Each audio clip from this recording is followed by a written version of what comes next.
Maayong buntag mga kasimple, welcome to my vlog, Erap TV. Simpleng buhay, simpleng loto ni Erap TV. So mamahaw ta mga kasimple no. Unya mao ni ang ato ang pamahaw karon. So nagbalik-balik nga recipe. Kay wala tay laing na huna-hunaan mga kasimple no. So pang madali ang loto unya panglipas gutom mga kasimple or pangtawid gutom. So manok na naman, mao ni siya ang ato ang sudanon karong adlaw mga kasimple no. So ato na ni siyang timplahan mga kasimple no. So chicken adobo.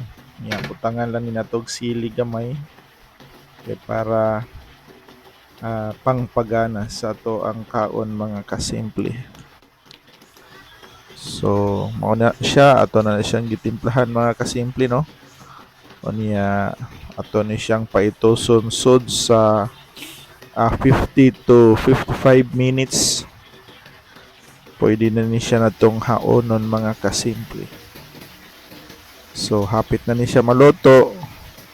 Damay na lang jud kay kuwang no. Unya ang iyang inagos nga sabaw.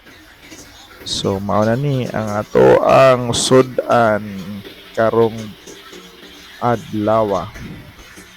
So sabaw pa lang ulam na. Nya mo na tong rice no. So mga unta mga kasimple sa simpleng ulam. So mabuhi ra gyud ko ingon ani mga kasimple no. Naalang tay pangbangil-bangil din ha sa atong kagutom. Unya naalang tay pailad-ilad sa to ang dila diha mga kasimple no para matulon ang ato ang rice. Kumbati na mga kasimple. So ingon ana lang unya lami unta ni siya mga kasimple og naisabaw nga init no. Pero wala ta kakitag unsay nindot nga sabawon kagahapon mga kasimple no sa pag-adto na to sa merkado. So kani may atong nakit-an unya dali rang lutoon kay dili na kayo ko anang hago kayo mga kasimple no. Ganahan ko kanang dili ko magsigig okay kay duka kayo sa yus buntag unya ganahan ro ko ng simple nga mga gipangluto mga kasimple kay para dili kay tamahago. So mao ni ang ato ang sudan sa pamahaw karong adlaw mga kasimple no.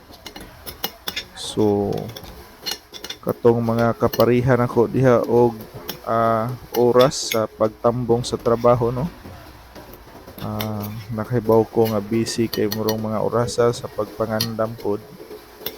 Unya naatay allowance nga oras sa atong pagikan kay tungod kay traffic naman kaayo ang kalsada. So gikan diri sa balay sa di pa kumabot dito sa trabahoan daghan kita eskwelahan maagian no.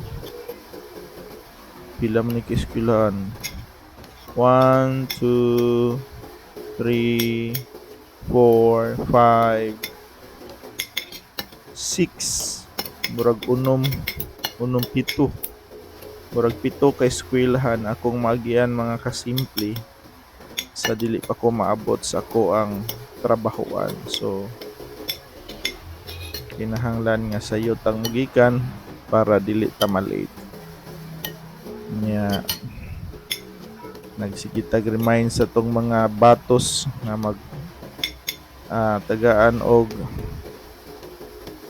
gamayng panahon no or para di malate pero sige lang gyud gihapon kalit. So di ra ba ko ganahan og magsigig badlong mga kasimple no. Kapoy kaayog sigig badlong. Unya kung atong istoryahan bati nakita silang pananaw. So dili ta ingon ana og kinaiya mga kasimple no. Taod-taod na sagdo sa akong pagpanarbaho mga kasimple pero may nalag maihap tingay kalima or kaupat kunalit. So, mas kig-uwan no. Ako dyan ng pugson nga makaadto dito sa tabahuan kay mauwaw tas ato ang mga boss.